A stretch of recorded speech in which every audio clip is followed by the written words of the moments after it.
Do I have to say it out loud? Winnie's Hole is a dungeon-crawling roguelike with deck-building and card-battling elements from Australian indie studio Twice Different, their second title after their similarly dark roguelike Ring of Pain. After spending some time with a beta version of the game ahead of its early access release, we've got some thoughts on the experience, so here we go. Right off the bat, you'll notice that the game is pretty creepy and dark. The story revolves around beloved bear Winnie becoming infected with a virus that slowly transforms him into a body horror nightmare creature that those around him are repulsed and even threatened by.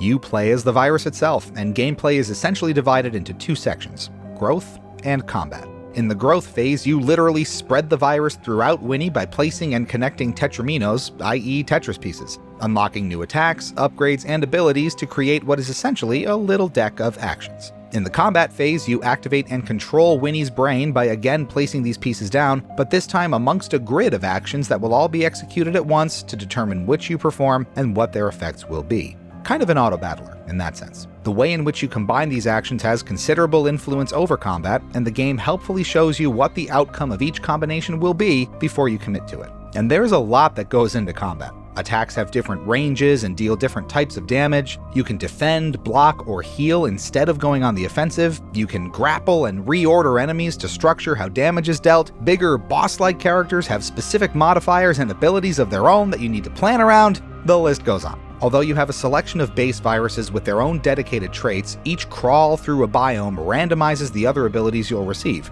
so no two runs will look the same. This does put some degree of unpredictability on success or failure though, and the character interactions can get pretty stale and repetitive if you end up grinding through the same portions of a run over and over again. That's all well and good, but most will find hangups not in the gameplay itself, but in the concept and presentation surrounding it. There's an increasingly common trend of popular characters, especially family-friendly ones, falling into the public domain and quickly becoming the subject of creepy or disturbing projects that you would never have seen from their original copyright holders. These projects are often put together in a rush to capitalize on the opportunity and strike while the iron's hot, and it's a trend that's kind of become predictable and tired as of late. With that in mind, it's easy to dismiss this sort of project as little more than a marketing gimmick or rage bait in the same vein, and we're kind of torn on that idea here. On one hand, the developers seem very earnest about the premise, and the game seems to want to use its very offbeat ideas as a vehicle for broader messaging on judging a book by its cover and embracing yourself for who you are, which is commendable. On the other hand, the Winnie the Pooh setting and characters don't really add much of substance, at least not in the preview version we played. There's nothing we saw that wouldn't work if you took that IP away, so is the hook just that all of these horrid mutations are happening to such a well-known, cute, and innocent character? Fairly or not, some will inevitably lump this game in with other low-effort horror drivel, and it will be up to the developers to keep communicating the nuance of the experience and assuring people that there's more to it than the shock value of Owl getting torn apart by Winnie's tentacles and claws.